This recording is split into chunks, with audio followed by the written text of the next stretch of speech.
আন্দোলনকারী শিক্ষার্থীদের পড়ার টেবিলে ফেরার আহ্বান জানিয়েছেন শিক্ষামন্ত্রী। বিকেলে জাতীয় সংসদ অধিবেশনে এই আহ্বান জানান তিনি। এ সময় বন্যা বৃষ্টিতে ক্ষতিগ্রস্ত শিক্ষার্থীদের ফের পরীক্ষা নেওয়া হবে বলেও জানান শিক্ষামন্ত্রী। টানা বৃষ্টি তৈরি হয়েছে জলাবদ্ধতা। ঢাকার বাইরে বিশেষ করে চট্টগ্রাম বিভাগে জনগণের উঠেছে নাভিশ্বাস। আর এরই মধ্যেই চলছে এইচএসসি পরীক্ষা। তাই চলমান পরীক্ষা স্থগিত এবং শিক্ষামন্ত্রীর পদত্যাগ দাবিতে মঙ্গলবার ঢাকাসহ বিভিন্ন জেলায় সড়ক অবরোধ ও বিক্ষোভ করেছেন শিক্ষার্থীরা। এদিকে মঙ্গলবার জাতীয় সংসদের বাজেট অধিবেশনেও এই বিষয়ে সোচ্চার রুমিন ফারহানা।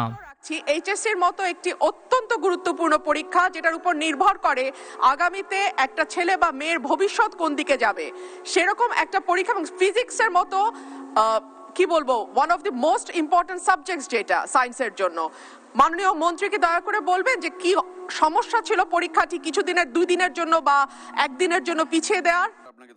রুমিন ফারহানার এই প্রশ্নের জবাবে শিক্ষামন্ত্রী জানান, চট্টগ্রামে পরীক্ষা বন্ধ করা হয়েছে, আর যেখানেই দুর্যোগ ঘটেছে সেখানেই নেওয়া হয়েছে ব্যবস্থা।